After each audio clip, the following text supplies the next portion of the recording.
everyone, and welcome to another episode of the Velvet Lounge Life.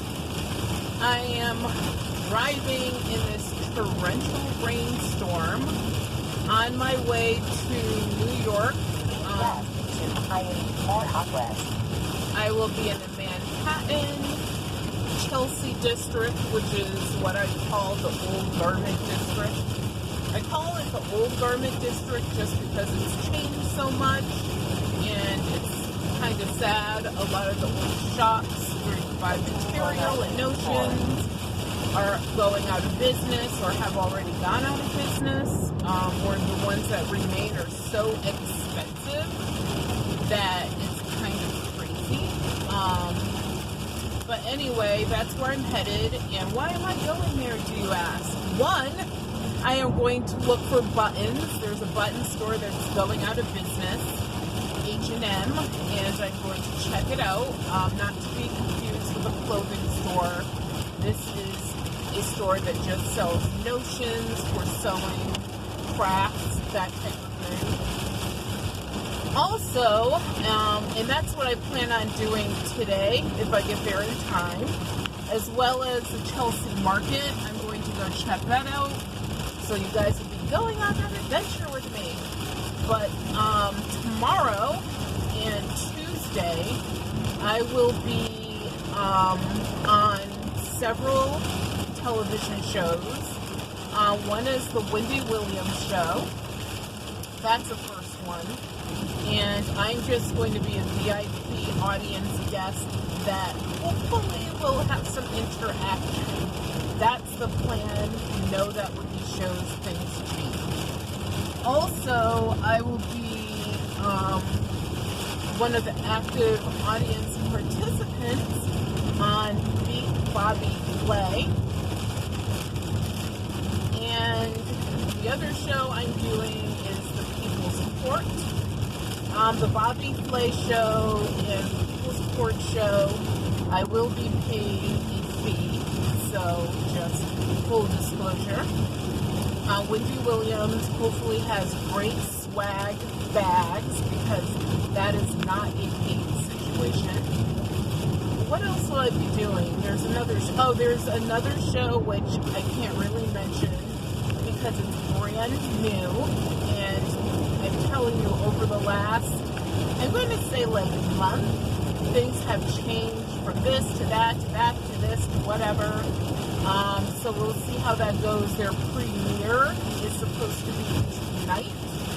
And if the show, everything goes according to plan, then I will be doing that show on Tuesday as well. Wait, on Monday. I don't know. I have the schedule written down and typed out and all kinds of stuff from the shows, printed out, whatever. So everything will be fine. I won't be doing any more than 2 shows per day, put it that way. What else is there that will be happening?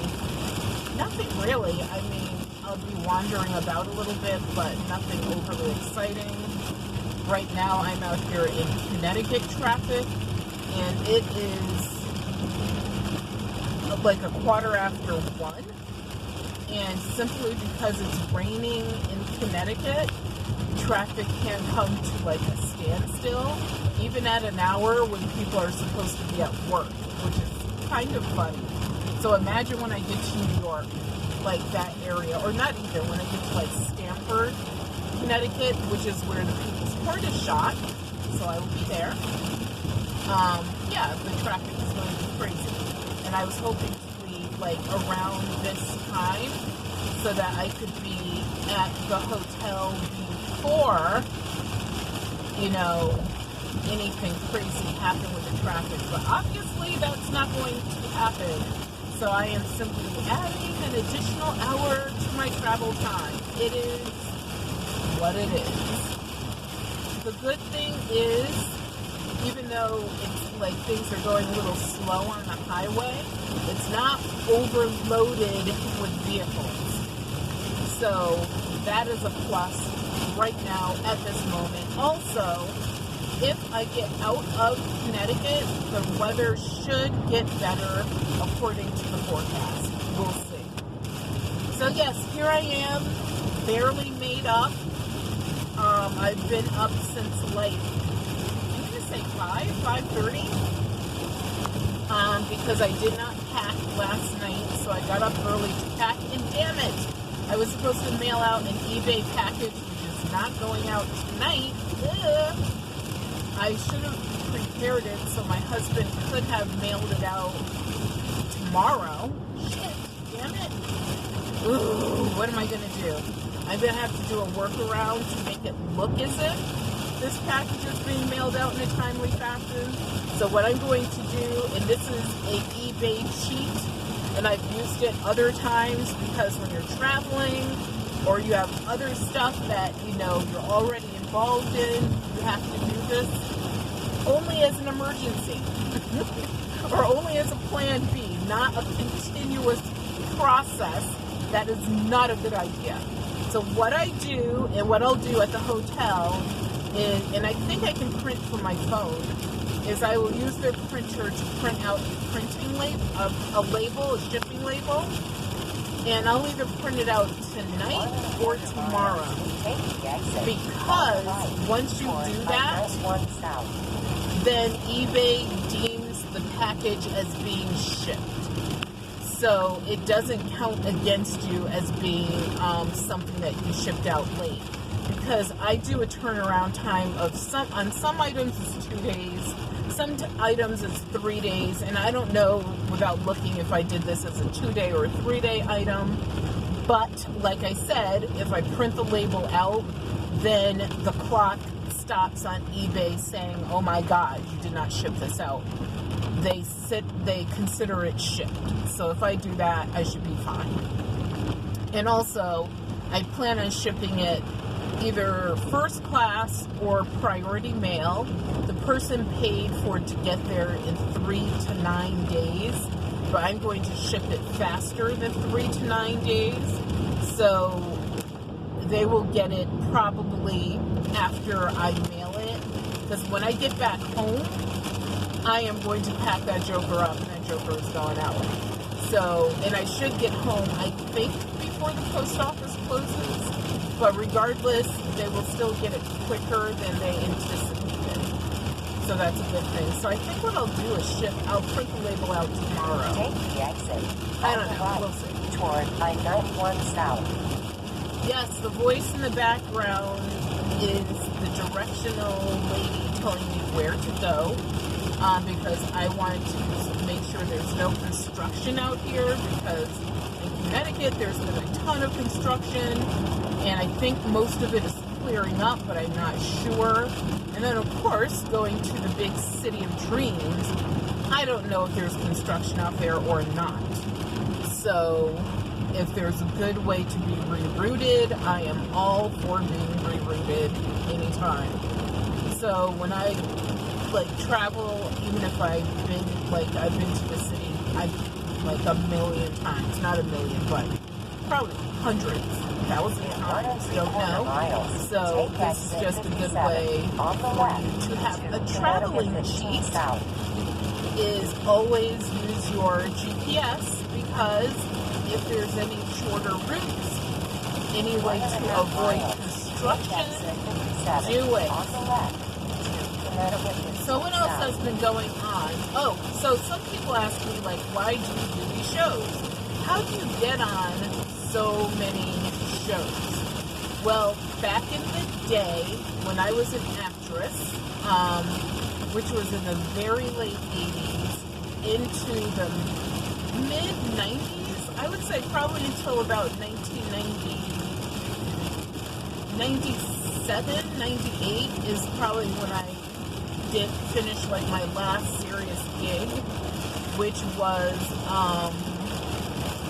a commercial that I did for a grocery store, and also that year I did a little modeling gig. I actually did it like 2 times for a clothing store, and it was Fashion Bug, I can say it. The chain is now out of business. And I did something for Macy's, which was like some promotional thing. And I'm trying to think. I feel like there was something else I did, but whatever. So I did like, I'm going to say in my final year, I did like maybe 4 or 5 gigs. And over my lifetime of acting, modeling, that kind of thing, I'm going to tell you right now, anyone can be an actress, anyone can be a model. It's just at what level do you want to do it, and do you have any true affinity to the craft at all? I mean, if you totally and absolutely suck, then no.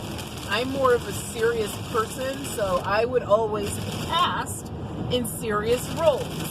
So I was not the comedic person. If they needed a business person, that was usually me. If they needed someone who, like I said, was more serious, that was me. Although I did play a doo-wop girl in Little Shop of Horrors. That was so much fun, harmonizing with 2 other people. And that was off Broadway, and I totally enjoyed that time. The pay usually sucks moose. It really does. I've had roles where I was paid really well, and I've had, I would say, 80% of the roles, the pay sucked. But I did it not because of the pay, but because of the experience, and it was, for me, more of a hobby more than anything, because I always had my serious business job. So I never did it for the money, but if I ever truly became discovered and large and Angelina Jolie's sit-in, haha, not gonna happen. Let's say Queen Latifah's, then that would have been great and fine, and of course I would have rode with that, absolutely. But I was not the type of person who was, how can I say this? There are people who will put it all on the line. Like, I saw that movie Dolomite with Eddie Murphy, Luann, Snoop Dogg, Chris Rock has a part in there, Michael Epps. There's like a whole bunch of stars that are in that, and people that you totally recognize from television and other movies. And the guy that the movie is based on, his name is Rudy Moore. That type of dedication, I never wanted to put in the type of dedication that guy and those that are playing in that movie put in to become any type of television movie modeling kind of person. Why? Because I always wanted to be a businesswoman. I always knew that. But if you think about it, and if I thought about it back then, acting, modeling, being a comedian, a musician of any kind, a songster, whether it's you're singing or what background or whatever, all of that is a business. And I didn't really look at it that way, but it really is. However, I know what my skills and limitations are also. And if you want someone to play like a serious character, or to be an amazing, like, sneaky villainess, then, or, I hate to say this, someone's mom or a teacher, then, or like I said before, a business person, then I probably am perfect for those roles. However, then you're typecast, and that's just the way it is. I know that Jason Momoa, for example, when he played the Drakari dude in Game of Thrones, he became typecasted and he didn't even know it. And the only reason he became typecasted is he played that role so well that people did not think or know that he could speak English. That is so ridiculous. So effing ridiculous. It really is. It's like, didn't anyone make a phone call? We almost missed out on the ultimate Aquaman because of ignorance and because people in those industries, especially if they're up there and they're casting a role or whatever, versus them like giving folks constructive criticisms or asking a question such as, do you speak English? You know, we could have missed out on something iconic that totally changed the image of Aquaman. Because if you remember, Aquaman was blonde-haired, close-cut, kind of reminded me of that dude from, what was his name? Scooby-Doo, what was supposed to be the handsome guy who wore the ascot or whatever. He even had that same yellowish color cartoon hair, and he rode on the back of porpoises. It was like so weird. He was considered to be like one of the corniest superheroes back in the day, in the comic book day. And now he's a badass, he's awesome, he's handsome, he's a package. Lisa Bonet, you're blessed. I'm blessed too, but mine is a more squishy, gushier. And so, you know, for me, I also had some experiences in the acting world that were go ahead, you can get in, that were completely bizarre, but people are speaking out about that through the Me Too movement.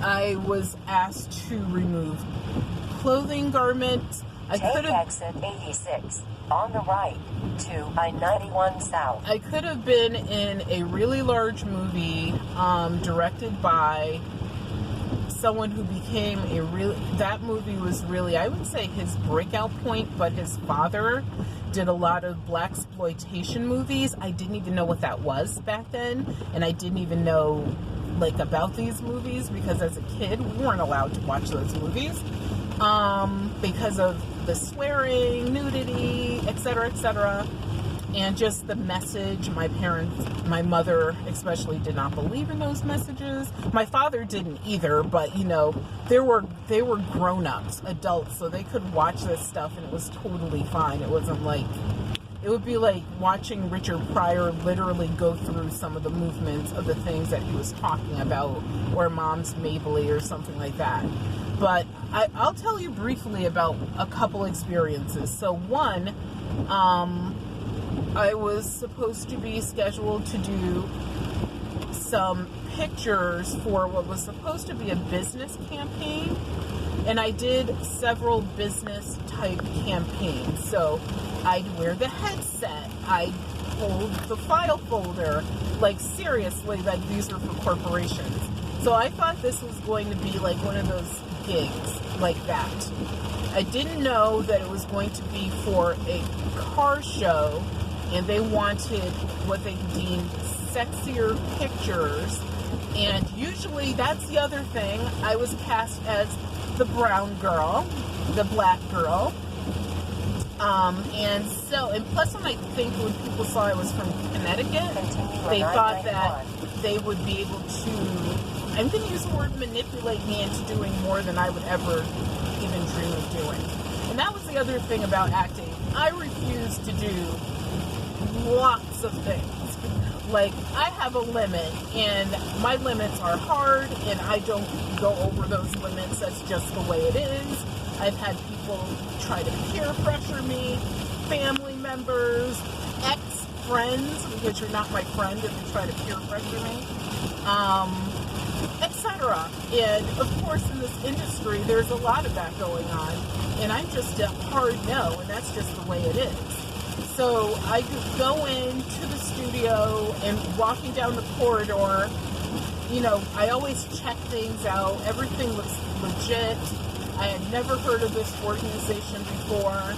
And I was actually going to the management company to sign some papers for the contract. And then in that same building is where they had their production. So that's where they would take pictures or shoot any videos, whatever. And so here we are walking down the corridor. There's, you know, what appears to be a mother-like receptionist. Everything seems cool. so I didn't sign anything because I was like, I need to look at your studio. I've never been there before. And I did have an agent, Hugh Moss, who booked me for several professional shows, and I really appreciate that. Awesome life experiences, met some great people. What is it, the 13 degrees of separation? My degrees of separation is probably like 2 or 3. If you know what that is. If you don't, look it up. It's about a Kevin Bacon thing. But anyway, we go into like the production area, which is on a different floor. Pictures are looking fine. The closer we get to the actual photography area, the pictures start to get a little bit sketchy. Like, people are wearing a little bit less. They're being a lot sexier. And we get to a point where there's a picture of a lady laying on what I assume is a bear skin rug. And she's wearing nothing except for like a couple large strategically placed feathers. And then when we get around the corner, there are the logos for Playboy, Hustler, and some other magazines I've never heard of before. And I immediately turned, and I had gone with my brother's girlfriend. She was my ride, and she was also my security. And back then you could carry switchblades, and it wasn't a big deal. And so we had our switchblades, and so that was, she was my heavy, she was my security. And so we turn around, and she's like, "You're not," I was like, "Nope, we're leaving right now." Walk past the guy, he's like, "Oh my God, you're here, so glad to meet you." I didn't say anything to the dude, and he was like, this middle-aged white fellow, big ass belly. He just looked the role. Partially balding, greasy hair. Back then they could smoke cigarettes anywhere they wanted, and he was smoking.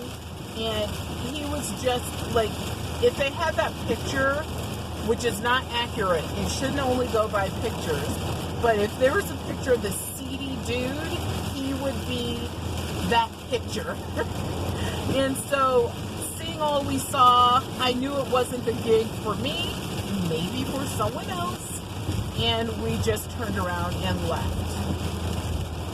So in another separate video, I'm going to tell you about my experience with a large movie producer and how that went down. And yes, I missed an opportunity to be in a movie and I will name a few people that were in this movie. I believe Chris Rock was in the movie. What's her name? Halle Berry was definitely in the movie. Samuel L. Jackson was in the movie. I think Wesley Snipes was in this movie. And others. Like, this movie was a breakthrough for a lot of black actors and actresses. And I literally had a nerve to refuse a role in this movie. And I will give you all the details on that. I might even shoot that video tonight while I'm thinking about it, as to what happened, as to why I did not accept the role, as to words that were exchanged. Yeah, there were some words. I'm laughing now, but I can tell you then I was not laughing. And yeah, very, very interesting, but that's just how that industry works. Now, is it acceptable? Is it not acceptable? I don't know. It's up to the actor or the actress. No one, I'm telling you right now, and I did a television show, very popular. One of the characters is, let's just say, in lockup right now. And there was nothing that I would have been forced to do. If you do any of the stuff that these folks are talking about out in the ether right now, and have been talking about over the last few years, I'm sorry, it's by choice. You choose to take the drink. You choose to take your clothes off. You choose to get on your knees. You choose to walk around naked. You choose to go to someone's hotel room or house or somewhere that makes no sense and be, propositioned. And if you're propositioned, I don't consider that to be someone raking your body over the coals. If they're ripping your clothes off, ripping at your skin, trying to get at you, yeah, that is a completely different situation. But, people are going to try to get away with what they can get away with if you allow it. If you say no, yeah, you are not going to get that role. You're just not going to get it. And you have to have the morals to just say no, get your crap, and get the hell out of there. That is what you have to do. And you have to choose to do that. And I have been in situations, especially with musicians, where I was invited backstage and all sorts of shenanigans are taking place. And these folks are throwing themselves at the dirty heels of the toes of the boots of these folks just because they sing a song or play an instrument or they're an actor or an actress. I'm going to say even actresses. I'm sure that they are, some of them out there are dirty dogs as well. Or whatever it is, just because your name is up on a poster or a billboard, these folks, some folks are out there willing to do anything to get into your world or to get that big break, which probably won't even be a big break. They'll probably get a moment and then it'll be over, and then later on they'll regret that they took themselves that low. I've been in those situations where I could have been that girl, and I was like, hell no.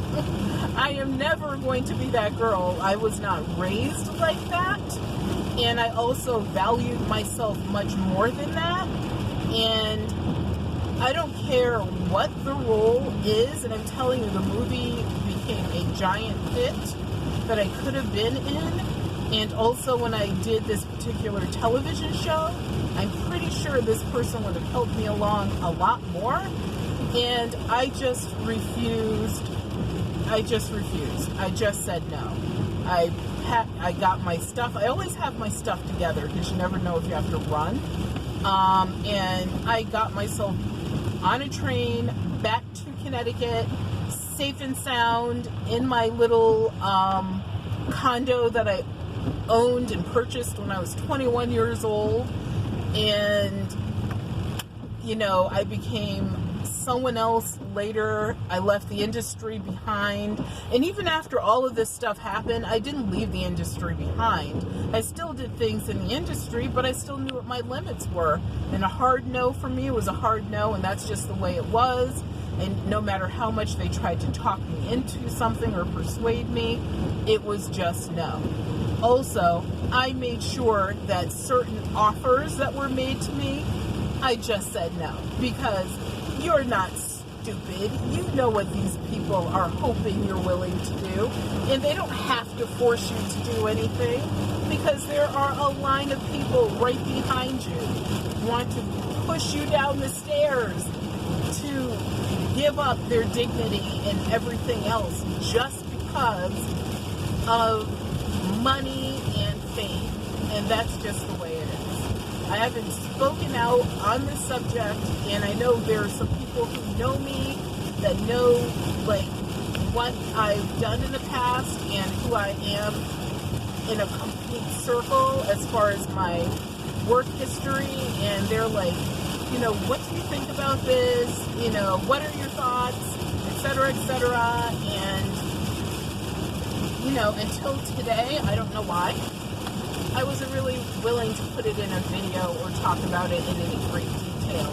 But like I said, I am going to do a separate video to talk about, in more detail, about a particular movie and television experience that I had. And I hope you guys have a great day. Remember to subscribe.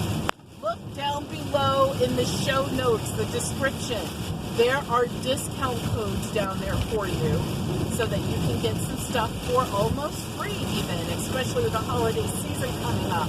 Thank you so much for tuning in. I'm sorry I had to yell over the rain and over my directional device here, but have a great day, take care, and be fair.